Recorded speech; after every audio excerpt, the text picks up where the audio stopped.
Okay, good morning. Good I'm morning. Andy Linville. I'm a candidate for mayor, and I want you all to meet a friend of mine. His name's Javier. He has known him for about 3 years. He's homeless, and I want you guys to get a perspective and get to know the homeless people a little better and where they're coming from and things like that. Now, Javier's been here for 30 years? Yes. He's been here a long time. His wife died about 30 years ago? No, about 6 years ago. 6? Mhm. Yeah, 6 years. Okay. And you've been homeless at different times, off and on? Yes, off and on. I have a place. I have worked before, but where I was staying at, the lady, she lost the house through the bank. Mm-hmm. So it was happened just continually, and then I lost the place to stay, so I became homeless again. I see. So, in your estimate, Javier, from maybe the lighthouse to the point, how many homeless people do you think are in this area? I said about probably like 50 or more. 50? Hmm. Um, Now, out of those 50 people, how many are, you would say, Biloxi people that have been here 5 years or more? It's a few of them. I don't know exactly the number, but there's a few people. They become homeless. They, Biloxi residents like me. Uh, but some people, they need help, for rehab, you know, Yeah. because the streets, can eat you. Some people turn to drugs, and like me myself, I try to get work, but since we don't have any transportation, it's hard for me to get to a job. Mhm. So I got to find work, locally around here, so I can, work. Well, as you're aware, we're getting more homeless people each year. There's more and more. And how are most of the homeless people coming to Biloxi that aren't from here? Some of them they come in the bus, some of us hitchhiking, and some of us they jump on the train. And some other cities like Alabama, they're buying tickets and sending, get them out of there and send them over here Mhm. because they say, well, you got jobs at the casino, and they come here and there's no jobs in the casino, 'cause, So, so some of these people coming from out of town, they hear of Biloxi as being a good place to go because of the casinos Yes, and uh-huh. the amount of money they can panhandle. And are they talking about how to access food and clothing in Biloxi? Is that Yeah, uh-huh. so? Biloxi, I guess, has quote a good place to go for homeless people. Yeah, uh-huh. Yeah. Okay. Uh, Now, as as you know, I told you I'm a candidate for mayor, and what I would like to do as mayor is, I think the Biloxi has to give a humanitarian effort, but I think Biloxi needs to take care of their homeless people. We can't provide food and clothing and shelter for everybody in the country that's going to come here. And if we get too many, there's no way we could afford to house everybody. So I was asking Javier, maybe we could register people that are from here and let them access some benefits like food and clothing, and maybe give them an opportunity to work, maybe for the city, picking up paper. Right now, Mardi Gras was last night, and we got trash everywhere, and it's going to sit there until Monday when everybody comes back to work. They could be utilized in that position and make some money. I think we should be able to have some halfway houses, and for those that want to have a shelter and a place to live, and we could get them jobs. Either they could contract for the city, or we could get them some jobs nearby. Can live in this halfway house and pay dues, and that way it wouldn't be any cost to the city at all, and it would be helpful for the homeless. But we have to do it for the Biloxi homeless, not the Houston homeless, and not the Mobile, Alabama homeless. We got to take care of Biloxi's homeless. So, from what I'm gathering from Javier is that these people are coming here because this is a good place to come. It's got good weather, it's got good panhandling, it's got free food, Fishes and Loaves, Lady of Fatima, Back Bay Mission, they're providing food, and the more food they provide, the more people go come eat it.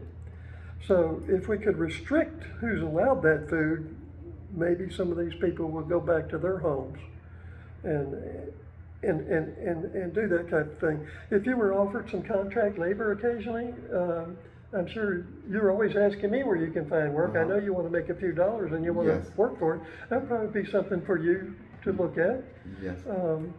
You know, in a halfway house, there's going to be rules, and not everybody would want to abide by those rules. But those that want to, we would certainly be able to help them. Maybe completely come off the streets if that's what they want. But there is a lure to the homeless. If you go back years and years, we've had people riding freight trains since the Civil War. We had musicians singing all the time. We had Boxcar Willie singing about the free life. We've got King of the Road. We've got Sitting on the Dock of the Bay. We've got this culture of freedom and not being able to be told what to do. It lures a lot of people, and you can understand why. But as far as that goes, Javier, what do you think that Biloxi would be in a position to try to limit the number of people coming here? Well, yes, if they have, you know, some people, if they have more opportunities to get them off the street, you know, like a job or, you know, something for them to do, yeah, it'll be, you can control that by, you know, offering stuff like that, you know, like if you give them housing and then you tell them, you know, you gotta work, you know, and you give them, you know, at least the jobs, you know, you can go here and apply for work, you know. The casinos can hire you, you know, Right. but they're not gonna hire nobody that lives on the streets because you gotta wear, you know, stay clean.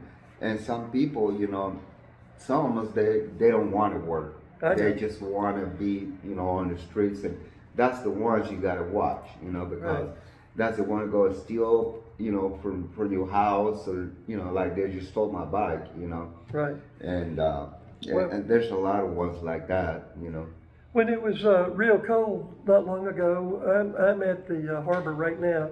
I saw somebody in the dark in the morning before the sun came up around some boats over there, and I was wondering what they were up to, and I watched them with the binoculars, and I finally went down there.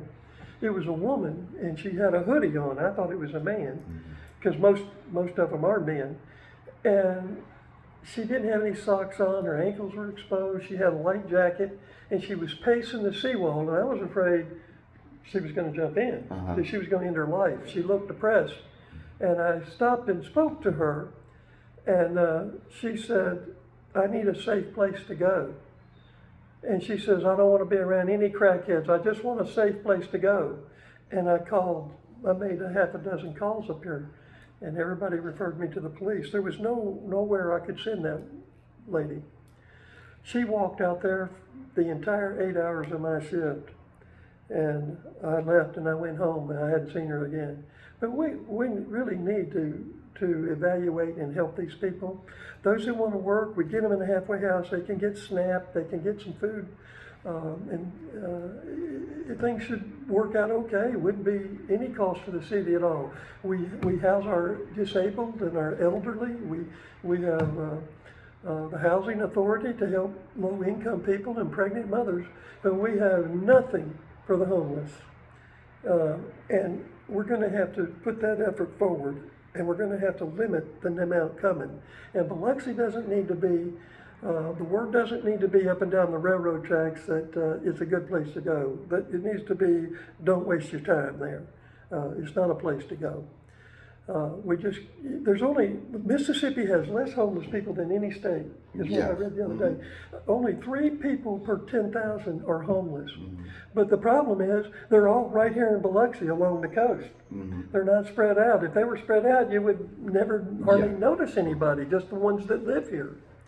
But I wanted you to meet somebody that's from the streets and get an idea of where these people are coming from, why they're coming, and everything. And I appreciate you coming to talk, Javier. You're very And I welcome. wish you all the luck in the world, and maybe when I become mayor of this town, we can give you a little bit more help and give you an opportunity. I appreciate and those people that want the opportunity, we'll give it to them too. Yes, I really appreciate it if you become a mayor, you know, to help all the homeless people because it's like me, I like to have me a home, a place to stay, and a job. I don't want to be on the streets. I want to get out of the streets. Right. But it's hard for me because I don't have no transportation. Mm-hmm. And sometimes, you know, it make you, you know, sometimes you think you lost it all. You like, I am no, you know, you feel lonely Mm-hmm. and stressed, you know. Yeah, And that's just a lot of things that, you know, it goes through everybody. You're stressed out because. right. And for those of you that do see this video, if you're local around downtown area and have some work Javier could do, you're free to contact me, and I'll try to get the word to Javier. He is a good worker. He came over here and did some community service work a few years ago, and we were really impressed with the work that he did. He's a hard worker. Anyways, I thank you, and I thank you Thank you, for Mayor. taking a minute to talk with us.